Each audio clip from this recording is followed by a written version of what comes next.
कड़कड़ाती खून जमाने वाली ठंड पड़ रही थी। जंगल की झाड़ियों से घिरा हुआ डाक बंगला काफी दिन में जितना सुंदर दिखता था, उतना ही इस रात के कोहरे में भयंकर नजर आ रहा था।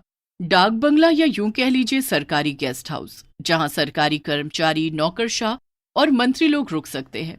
उस रात मनमोहन अपनी बीवी अनु, बेटे रवि और बेटी जीविका के साथ वहां रुकने आया होता है। वो एक आम आदमी होता है, इसलिए भुगतान भरकर वो वहां ठहरता है।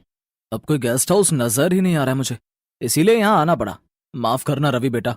क्या पापा आप भी? ये डाक बंगला कितना खौफनाक नजर आ रहा है। इसमें हम अगले 2 दिन कैसे बिताएंगे? रवि बेटा, कॉलेज का लास्ट ईयर चल रहा है तुम्हारा, इतने बड़े हो गए हो फिर भी इतना डरते हो। अब हम भी क्या करें? अगले 2 दिनों तक इस गांव से बाहर मौसम खराब होने की आशंका है और साथ ही भूकंप आने की भी।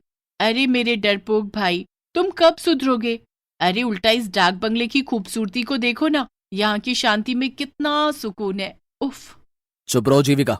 वो चारों अपने अपने कमरों में आराम करने चले जाते हैं।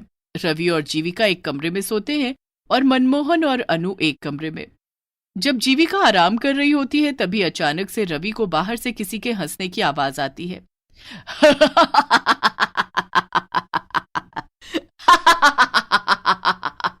मेरे पास आओ, आओ, आओ मेरे पास आओ।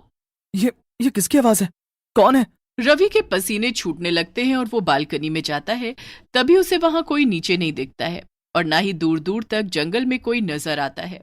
यहाँ तो दूर दूर तक कोई नजर नहीं आ रहा है। फिर ये आवाज किसकी थी? जीविका, तुम पागल हो क्या? ऐसे कोई करता है क्या? मैं कितना डर गया एक पल के लिए। सॉरी, मैं तुम्हें बस इतना कहना चाहती हूँ कि तुम अपने मन में से इस डर को भगा दो। ये जगह दिखने में जितनी हॉन्टेड है उतनी असल में है नहीं यार। थोड़ी देर बाद वो चारों खाना खाने नीचे आते हैं। तभी एक बूढ़ी काकी उन्हें खाना परोसती है। मैं झूठ क्यों बोलूंगा? मैं सच कह रहा हूँ, ये डाक बंगला सही नहीं है। मैंने अपने कानों से उस औरत की आवाज सुनी है। चुप करो यार भाई, मैं भी वहीं थी, तुम भी वहीं थे, तो उस औरत की आवाज सिर्फ तुम्हें ही क्यों सुनाई दी? मेरे कानों में क्या हड़ताल हो गई थी? हाँ। शट अप जीविका। हाँ बेटा, इतना मत घबराओ। लेकिन पापा। रवि बेटा, जैसा तुम सोचोगे वैसा ही तुम्हें महसूस होगा। तुम बार बार उसी बारे में सोचोगे तो तुम्हें वही सब नजर आएगा, वही महसूस होगा बेटा। चुपचाप खाना खाइए, वरना ठंड में जल्दी ठंडा हो जाएगा। वैसे भी डाक बंगले की दीवारों को शांति पसंद है, हल्ला नहीं। जी काकी। सभी खाना खाकर सो जाते हैं, लेकिन रवि को रात को नींद ही नहीं आती। वो हर वक्त बस उस आवाज के बारे में ही सोचता है। तभी उससे कमरे का दरवाजा अपने आप धीरे धीरे खुलते हुए दिखाई देता है। ये क्या? ये दरवाजा अचानक से कैसे खुल रहा है? ये सब क्या हो रहा है? दरवाजा अपने आप खुल जाता है और रवि बिस्तर से उठकर हिम्मत जुटाते हुए दरवाजे के पास जाता है। तभी वो एक काले साए को फौरन सीढ़ियों से नीचे की तरफ भागते हुए देखता है। ये देख रवि की सांसें तेज और कलेजा कांपने लगता है। कौन था वहां? कौन था? और ये क्या? ये पेपर, इस पे तो खून की स्याही से लिखा है, मैं तुम सबकी जान ले लूंगी। क्या? तभी रवि बहुत ज्यादा डर जाता है और वो तुरंत मनमोहन, अनु और जीविका को उठाकर उन्हें सब कुछ दिखाता है और साथ ही वो पेपर भी दिखाता है। मेरा यकीन कीजिए माँ पापा, मैं झूठ क्यों बोलूं भला? मैंने सच में किसी काले साए को सीढ़ियों से नीचे की तरफ भागते हुए देखा है। और ये पेपर, इस पर खून की स्याही से लिखा है, देखो आप। उस पेपर से वो सब लिखा हुआ मिट चुका था। ये देख रवि के होश उड़ जाते हैं। ऐसा कैसे हो सकता है? रवि, एक काम करो, तुम और जीविका हमारे कमरे में सो जाओ। चारों एक साथ सोएंगे तो किसी को डर नहीं लगेगा। लेकिन पापा, मैं डर नहीं रहा, मैं बस मेरी और आपकी सबकी भलाई के लिए कह रहा हूँ। यहाँ से चलिए। आप सब भूत प्रेत में विश्वास नहीं करते होंगे, लेकिन मुझे है। रवि भाई, तुम कुछ ज्यादा ही सोच रहे हो। बस रवि, चलो सोने। अब और कुछ नहीं सुनना है हमें। पहले ही तुम्हारे पापा और मैं बहुत थक चुके हैं। कोई रवि की बात समझने की कोशिश ही नहीं करता और सब एक ही कमरे में सो जाते हैं। जैसे तैसे रात गुजर जाती है। अगले दिन रवि उस बूढ़ी काकी से पूछता है, काकी, यहाँ इस डाक बंगले में केवल मैं और मेरा परिवार ही रुका हुआ है, यहाँ और कोई नहीं रुकता क्या? लोग यहाँ रुकने आते हैं, लेकिन अभी इस समय नहीं है। हटो यहाँ से, मुझे बाहर जाना है। रवि दिन में उस बंगले को अच्छे से देख लेता है। मनमोहन, अनु और जीविका बाहर बैठकर बातें कर रहे होते हैं। अरे रवि भाई, आओ हमारे साथ बैठ जाओ, वरना फिर कोई भूत आकर आपको परेशान कर लेगा। बस जीविका, कितना परेशान करोगी तुम उसे चिढ़ा चिढ़ा कर। ओके बाबा, सॉरी। रवि कुछ दूर टहलने जाता है और तभी उसे एक लड़की दिखाई देती है जो सुनसान सड़क पर फूल बेच रही होती है। साहब, साहब फूल ले लो ना साहब, गुलाब, चंपा, चमेली, मोगरा, जास्मीन, सारे फूल हैं मेरे पास। न, नहीं नहीं, मुझे नहीं चाहिए कोई फूल। अच्छा ठीक है, लेकिन मेरी बोनी हो जाए इसलिए एक फूल तो ले लीजिए प्लीज साहब। रवि उस फूल को खरीदकर अपनी माँ अनु को बालों में लगाने के लिए दे देता है। बाद में जब अनु बाथरूम में मुंह धोने जाती है तभी वहां की लाइट अचानक से बंद चालू होने लगती है। अरे इन लाइट्स को क्या हो गया अचानक से? और जब अनु आईने में देखती है तभी उसके पीछे एक औरत खड़ी होती है जिसकी शक्ल काफी ज्यादा खौफनाक होती है। आ! अनु की चीख सुनकर सभी उसके कमरे में भागे चले आते हैं और उसे वहां पर बेहोश पाते हैं। माँ आंखें खोलो ना माँ। थोड़ी देर बाद जब अनु को होश आता है तभी वो उन तीनों को सारी घटना बताती है। अनु की जुबानी ये सारी बातें सुनकर उन तीनों के पैरों तले जमीन खिसक जाती है। माँ ये सब सच है? हाँ जीविका बेटी, रवि बिल्कुल सच कह रहा था।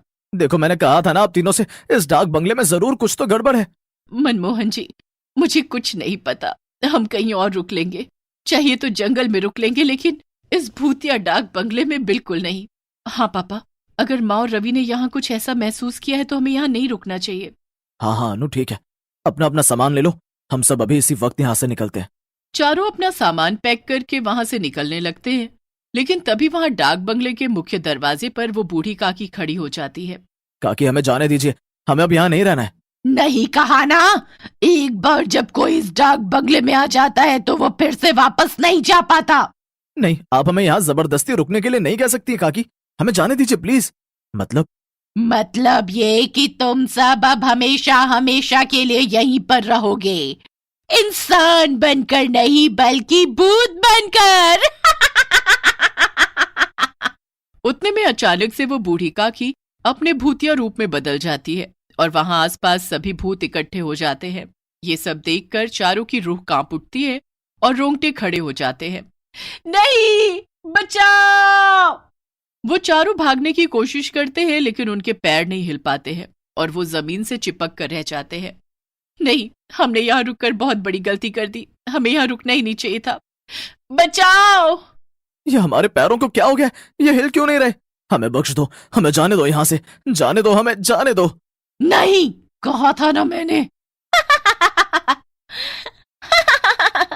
अब तुम सबका अंत है, तुम सब भी हम भूतों की बिरादरी में शामिल हो जाओगे आज। ये तो वही फूल वाली लड़की है। यही तो इस डाक बंगले का नियम है, एक बार जो यहाँ पर आया वो वापस जिंदा नहीं लौट पाता, उसे तो मरना ही पड़ता है। ये सब मैंने शुरू किया था, क्योंकि कई सालों पहले इसी डाक बंगले में काम करते करते गेस्ट ने मेरी जान ली थी, क्योंकि मैंने उसे सोने की तस्करी करते हुए पकड़ लिया था और मैं उसका जुर्म पुलिस को बताऊं, इस डर के कारण उसने मुझे मार दिया। क्योंकि सभी इंसान ऐसे ही होते हैं, मतलबी और बुरे। सारे भूत अब उन चारों के पास आने लगते हैं और चारों काफी ज्यादा घबरा जाते हैं, लेकिन तभी हम यहाँ से भाग तो नहीं सकते, लेकिन अपने मुंह से भगवान को याद तो कर सकते हैं। माँ, पापा, जीविका, हनुमान जी ही अब हमें बचा सकते हैं। वो चारों एक साथ हनुमान चालीसा बोलना शुरू कर देते हैं। जय हनुमान ज्ञान गुण सागर, जय कपीस तिहु लोक उजागर, रामदूत अतुलित बलधामा, अंजनी पुत्र पवन सुत नामा। बंद करो, बंद करो। हनुमान चालीसा सुनकर सभी भूतों के कानों से खून निकलने लगता है और सभी एक के बाद एक खत्म होने लगते हैं, जिसके बाद चारों उनकी कैद से आजाद हो जाते हैं और वहां से निकल जाते हैं। उस दिन के बाद डाक बंगला भूतों और काली शक्तियों के कहर से मुक्त हो गया।